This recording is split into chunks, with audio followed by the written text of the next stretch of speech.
चलिए इधर देखिए, सब कोई, सभी को गुड मॉर्निंग। आज हम लोग ज्योग्राफी में ज्योग्राफी सुनिए इधर तीसरा चैप्टर पढ़ रहे हैं जिसका नाम है अपवाह स्वरूप। उसमें आज हम लोग पढ़ने वाले हैं, इसका नाम है सिंधु नदी तंत्र। सिंधु नदी तंत्र बढ़िया से समझिएगा। अगर हम पूरा बात करें, जहां से सिंधु नदी निकलती है और अंतिम में जहां पर अरब सागर में गिर रही है, कि अगर टोटल अगर इसकी हम लंबाई की अगर हम बात करें तो लगभग 2900 किलोमीटर, आपको कहीं कहीं 2880 किलोमीटर भी लिखा हुआ मिलेगा। तो नंबर थोड़ा इधर उधर हो सकता है, पहले समझिएगा, बढ़िया से समझिए सब कोई, और बढ़िया से समझिएगा। फिर बाद में वीडियो भी एक दो बार देख लीजिएगा तो पूरा का पूरा बात समझ में आ जाएगा। एक्चुअली में सिंधु नदी निकलती कहां से है? मानसरोवर झील, तिब्बत के समीप है, और इसी के समीप आपको कैलाश पर्वत है। क्या है? तो सिंधु नदी आपको क्या करेगी? मानसरोवर झील से निकलेगी और भारत में जहां पर इंटर करती है उस जगह का नाम है दमचौक, है ना। और ये हला नहीं, पीछे वाले देखिए इधर, दमचौक से ये इंटर करती है, और दमचौक पड़ता कहाँ है भारत का एरिया में? लद्दाख।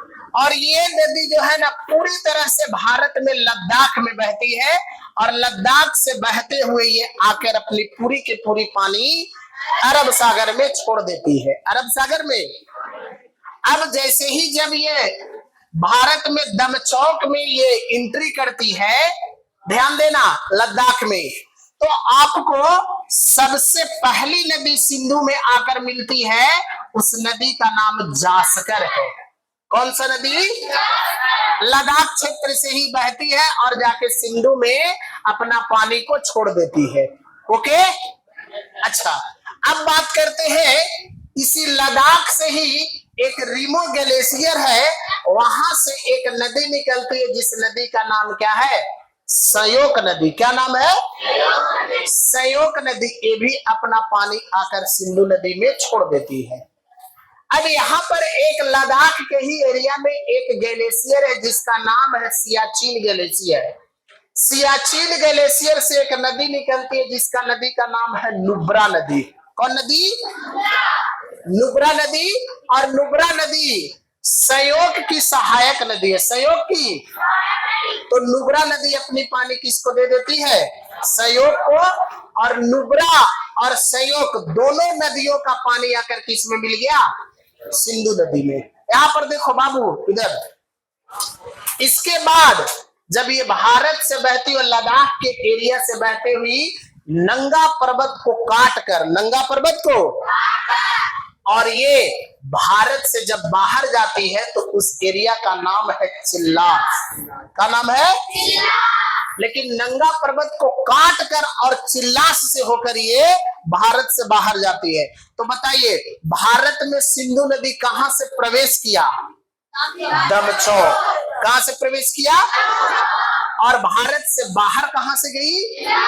चिल्लास से। लेकिन चिल्लास से पहले ये नंगा पर्वत को काट कर हो जाती है।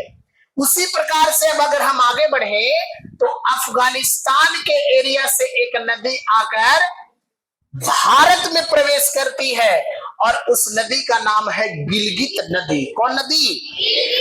और भारत में प्रवेश करके लद्दाख के एरिया में आकर और अपना पानी सिंधु नदी को दे देती है। उससे पहले भारत में ही लद्दाख के ऊपरी सीमा से निकलने वाली एक हुंजा नदी है। कौन नदी?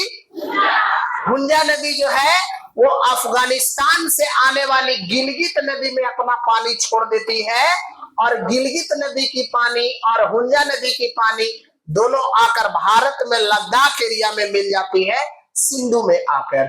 तो इंटर किया दमचौक से और एग्जिट किया कहां से? चिल्लास से। ओके, ठीक है। यहां से इसके बाद अफगानिस्तान से कुछ नदियां आकर सिंधु में मिल रही है, जैसे काबुल ही क्षेत्र से काबुल नदी निकल रही है और ये आके पाकिस्तान में छोड़ रही है। भारत से कनेक्शन इसका टूट गया। पाकिस्तान से एक नदी निकलती है जिसका नाम है स्वात, ये आकर काबुल नदी में अपना पानी छोड़ती है और काबुल नदी और स्वात नदी दोनों का पानी आके पाकिस्तान में सिंधु नदी में मिल जाती है। अफगानिस्तान से एक और नदी निकलती है जिसका नाम है खुर्रम नदी, ये आकर अपनी पानी जो है पाकिस्तान में सिंधु नदी को दे देती है। अफगानिस्तान से एक और नदी निकलती है जिसका नाम है गोमल, ये भी अपना पानी आके कहां दे रही है, सिंधु नदी को। यहां तक कोई दिक्कत? अब ये पाकिस्तान, ये अफगानिस्तान के एरिया से कुछ नदियां था जो सिंधु नदी में अपना पानी छोड़ दिया। अब आते हैं, ये पूरा का पूरा क्षेत्र लद्दाख, ये उसके नीचे का क्षेत्र जम्मू कश्मीर। यहां से एक झील है जिस झील का नाम है शेषनाग झील। कौन झील?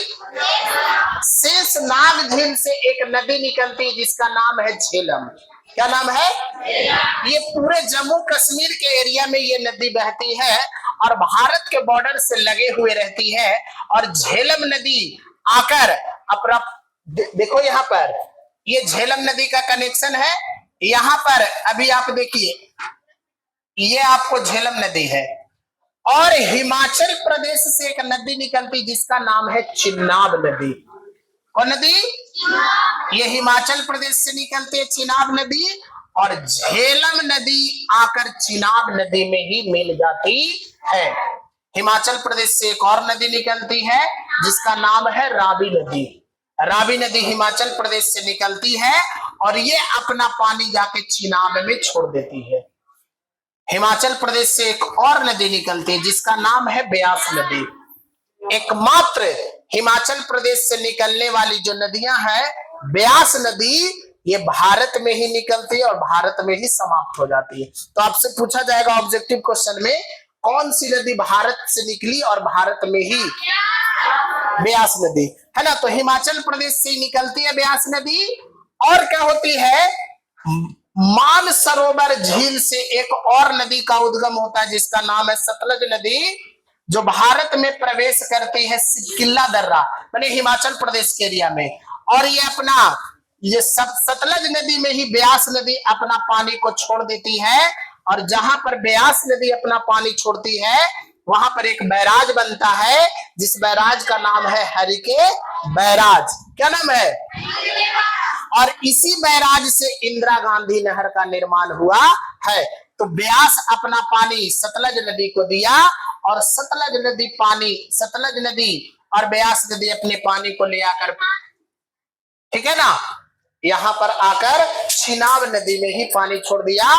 और ये सारी नदियों का पानी आकर पाकिस्तान के मिठान कोट में मिल जाती है, चाहे झेलम नदी का हो, चिनाब नदी का हो, रावी नदी का हो, ब्यास नदी का हो, सतलज नदी का हो। ये सारी की सारी पानियां आकर कहां? पाकिस्तान के मिठान कोट में मिल जा रही है और उसके बाद ये सारा पानी आकर कहां चल जा रहा है? अरब सागर में। बोलो किसी को दिक्कत है ना?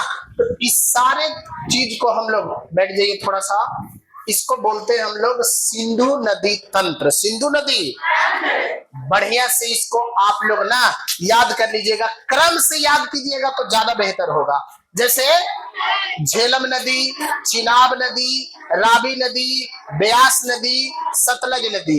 इसके बाद इससे जो ऑब्जेक्टिव प्रश्न बनेगा उसको मैं अगले क्लास में कराऊंगा। तब तक के लिए धन्यवाद, बेस्ट ऑफ लक।